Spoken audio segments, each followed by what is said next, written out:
les bonnes habitudes du petit déjeuner.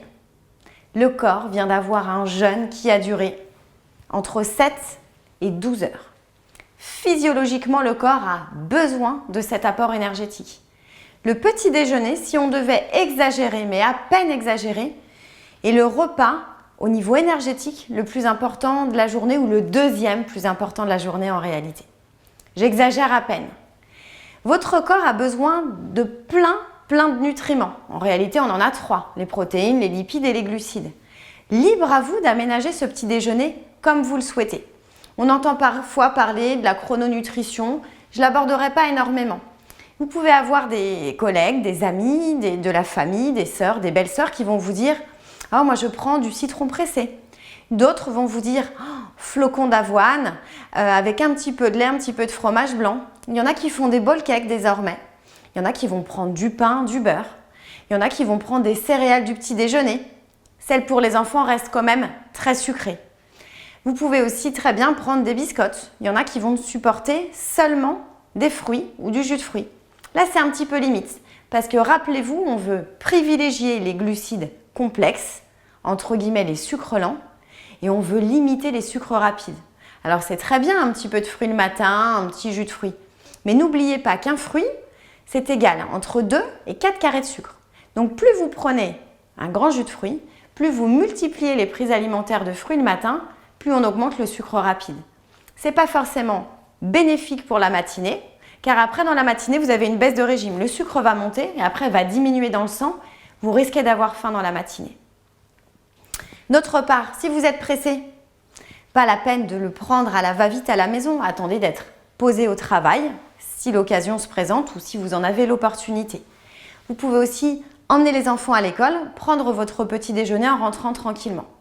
Évidemment, je suis diététicienne, je suis plutôt pour le bon petit déjeuner en famille, le matin où on prend son temps. Ça, c'est pour les cadres de vie qui sont en général un peu utopiques. Faites ce que vous pouvez, mais ne bâclez pas ce repas encore une fois, il est très important. En résumé, un bon petit déjeuner, il faut du glucide complexe.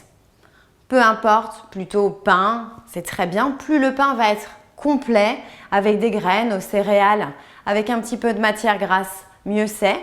Un fruit, un jus de fruits, si nécessaire, ce n'est pas indispensable. Vous pouvez également prendre un produit laitier, si toutefois vous n'en avez pas. Libre à vous de le rattraper dans la journée, ce produit laitier-là que vous n'aurez pas eu l'occasion, que vous n'aurez pas eu envie de prendre au cours de ce petit déjeuner. Le petit déjeuner idéal, quel est-il? Je vais évidemment vous parler de celui que je préconise au cabinet. Les goûts, les papilles vont varier, vos envies vont varier. C'est aussi par phase qu'on va prendre un petit déjeuner. Tantôt, on va préférer des biscottes, du pain complet, du pain de campagne ou bien des céréales. On va aussi faire attention, les quantités vont varier en fonction de votre métabolisme et donc de vos besoins métaboliques. À savoir, si vous faites 1m78, vous aurez le droit, c'est même pas le droit, c'est vous aurez besoin de prendre plus de pain que si vous en faites 1m58, forcément. Les besoins restent les mêmes en termes de nutriments et de répartition des nutriments. Pour faire simple, un bon pain aux graines, un pain aux céréales avec de la matière grasse. Si vous n'en prenez pas énormément, vous pouvez prendre 1 à 2 cuillères à soupe de muesli floconneux avec un produit laitier. Alors, je suis plutôt pour les fromages blancs, les yaourts. En gros, je suis plutôt pour le fromage, le lait fermenté.